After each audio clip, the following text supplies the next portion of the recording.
Hey y'all, it's Dr. Know-It-All and Misinformation. We are not in the Tesla today. We are actually in the Mazda. We are going to Lane's parents' house for Father's Day. So happy Father's Day to all the dads out there. I guess including me. Happy Father's Day to me. Happy Father's Day. There we go. Happy Father's Day. So anyway, we are taking the Mazda because, well, two things. Number one, the tires are still relatively new on this car, and we haven't driven this thing hardly at all since we got the Tesla. It's about a 3-hour drive each way. It's also where they're staying at their summer house is really close to it's out in the middle of nowhere. Sorry, it's not close to anything, literally. So it's very difficult to get a supercharger out there. We have to go back into Macon, Georgia, and kind of weirdly out of the way. Anyway, it's definitely doable, but it was one of those things where we're like, well, we're going to go see my parents next week, and I kind of wanted to put off getting new tires for the car as long as possible. So anyway, so we're going to do that trip and then get new tires, and then probably drive to Texas at some point later in the summer to try to see some Starbase Starship stuff, which will be really cool, but we'll have new tires for that because anyway, you don't want to drive that far of a distance without having decent tires on the car. Anyway, not what I wanted to talk about. I'm rambling here about all this other stuff. What I wanted to talk about was a thought that I had.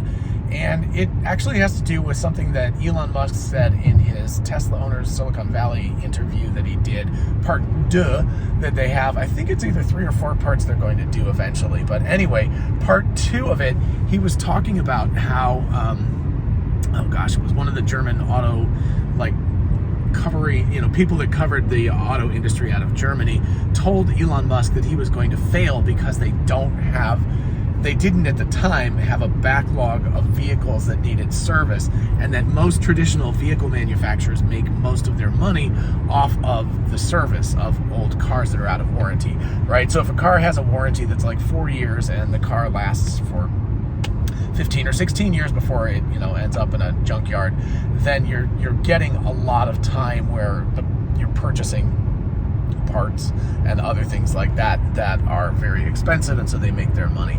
And so basically he was saying, you're a new startup company, you wouldn't have cars out of warranty for half a decade or so, when the Model S was coming out. This was a long time ago.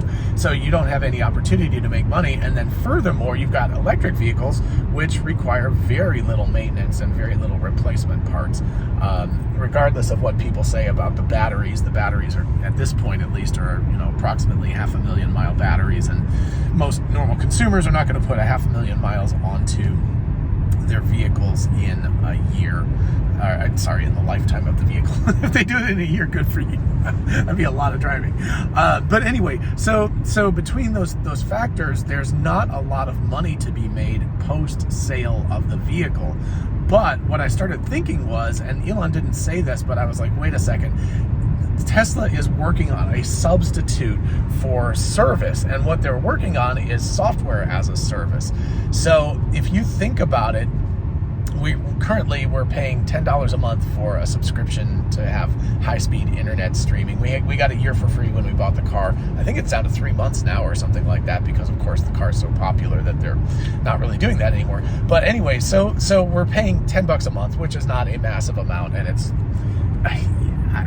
they probably make a small amount of profit on that, but it's probably pretty close to break even. But where things really start to come in is with full self-driving.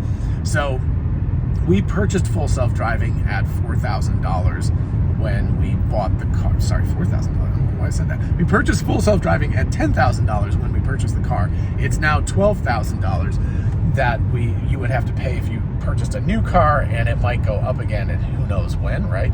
So anyway, that's sort of what happens is, and I'm not exactly sure how Tesla's accounting works, but they don't count all of that revenue instantly. They kind of spread it out over a period of time. But more importantly, you can, if you didn't purchase it, you can subscribe to full self-driving at $200 a month in the United States. Of course, other countries I don't know if they're allowed to do that at this point, but anyway, it's all varied. But I'm going to use the United States because I live here, and it's also the one that's kind of the most advanced in terms of all of this stuff. But anyway, so you can purchase or subscribe to Full Self-Driving for $200 a month, and then eventually I expect there's going to be a Tesla App Store sort of situation, sort of like Apple's App Store and Android's App Store, where what you can do is you can purchase a subscription, or you could buy a game on it, or whatever, right? So if you want to have, I don't know, if you want to have the New York Times read to you as you're driving, maybe there's going to be a piece of software like that you could then subscribe to the New York Times audio version, or NPR, or Fox News, depending on your political, leanings, whatever. But that you would have the option of purchasing these things. So games, but also infotainment, potentially things that would make your life better. Maybe like there's some things you can get on your car right now, on your phone right now, that allow you to examine the statistics of what's coming out of your Tesla. But what if you could directly do that on the Tesla? So a lot of the little stats that you can get right now about charging and your battery capabilities and all that stuff for us data nerds, that you could actually see that directly on your Tesla screen as you were driving. So these are all the kinds of things where Tesla can sell that in an app store sort of situation. And so what they're doing is, so you've got your basic, internet streaming, whatever you're paying for, a very small amount of money, but still it makes some profit for them, probably. I imagine it better, or else there's no sense in having it. Then you have a much larger profit center, which is the Full Self-Driving thing. If you're doing a subscription service, it really makes it relatively easier for Tesla if you're doing the subscription service, because it doesn't flow. We as consumers, right, we've paid a lot of money for Full Self-Driving software, and it's kind of one of those like, geez, I really wish when I bought a new car that it would flow with the car, with the vehicle. There's also the resale thing, like if we resell it, do we get to resell it? Do we get to, if I sell it private party or even trade it in, do I get to trade it in to the other person and count some value because they get that Full Self-Driving when they purchase the vehicle, or not, right? So there's a bunch of questions that don't have to be answered if the person purchases it on a subscription basis. So that makes a really big difference to Tesla. It makes it much more appealing to Tesla. We're just about to go over train tracks, so sorry when this thing bounces a whole lot. But anyway, so for Tesla's sake, number one, they have a consistent revenue stream as opposed to this lumpy revenue as people purchase the So they're vehicles. looking at going more MRR, like monthly recurring revenue. Yes, exactly. So or SAS, So it's monthly recurring revenue. It's software as a service. These kinds of income. Now, Tesla's also not. They're selling pretty much everything they can make. So they're not in a situation where it's like super lumpy, where they release a new software product, everybody buys it, and then the revenue dies off because they're getting a lot of revenue from the hardware sales, of course. But it does help to smooth things out if they have this kind of software as a service, monthly recurring revenue model that they're doing. But what it does is it's replacing the legacy automobiles service parts thing. So what they were doing is they're replacing hardware profits, right? So as the legacy auto, as your vehicle passes out of warranty and inevitably starts having problems almost immediately afterwards, it's like it's magical. So you have to purchase a new I don't know. What might you have to purchase? Some engine parts, things like that, whatever. I'm just, it doesn't really matter what it is, but they're making money off of hardware. But hardware is expensive. You have to make hardware. So let's say whatever it is, it's a part that you're selling to the customer for $500, but it costs you $200 to manufacture that part. So yeah, you're making a nice profit. You're making $300, but Tesla's incremental revenue on software. So if you're paying $200 a month for Full Self-Driving software, it might incrementally cost them $5 or $10 or something, right? So there's a massive amount of profit that they're making. So the percentage profit on selling software to consumers is way, way, way, way higher than the percentage of hardware profit that you're going to get, because it doesn't really cost you anything to manufacture that next piece. Since it's a piece of software, it's just an over-the-air update. They're also creating legacy buyers. They're creating people who are so happy with the product that they're going Right. to continuously upgrade That's when true they can. too. That's or, true you know, too. and plus, at what rate are the cars selling more than like legacy automakers are selling? Are they doing it at a higher Well, rate? that's the big thing, of course, is that Tesla has to be profitable selling their vehicles.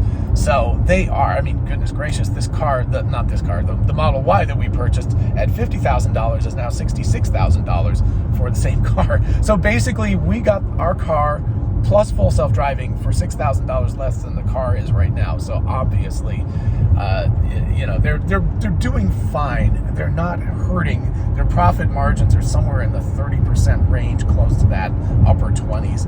So, you know, they're doing fantastically. But I'm just saying, like, in addition to that, what they're doing is they're replacing the legacy model of making a whole bunch of money after the fact by selling replacement hardware and things like that as it wears down. Yeah, of course they will do that as well, because some things are going to break down in the vehicle, right? That's going to happen statistically to some of the vehicles. So they will make some money in that, but way, way, way more profitably and way, you know, more ingeniously, they're making software revenue on a monthly recurring basis. And they're doing it from day one with a lot of these cars, so they don't have to wait 4 years for the cars to go out of warranty. They might wait, 3 months or whatever for the people's like free test thing at the high-speed internet download to go out. Then you get that. And if the person doesn't purchase full self-driving software, if they do it on a subscription basis, they could start paying for that subscription on day one. So you don't have to wait 4 years and also manufacture this hardware in order to start making profits on that. So again, legacy model, you basically make zero money on the vehicle itself. So you're selling it really, really close to cost, and then you wait 4 years, and then you start making money because you're selling parts and service to these vehicles as they get old and start to deteriorate. Tesla's model, number one, software, way more profitable incrementally. Number two, they can start selling that immediately. They don't have to wait 4 years. Again, they don't have an app store yet, but I really expect that's going to happen at some point soon.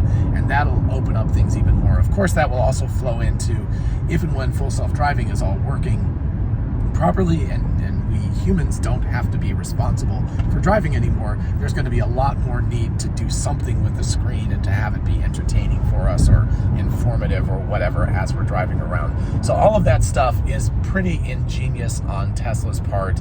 And the irony of the whole situation is that Tesla's got this so locked up right now, and as Lane was saying, people are so happy with their Teslas that they're going to become repeat buyers, and that means that these other car companies that are depending on an old model of hardware sales to old vehicles are going to ironically go out of business for exactly the reason that this person was telling Elon Musk that Tesla was going to go out of business 10 years ago.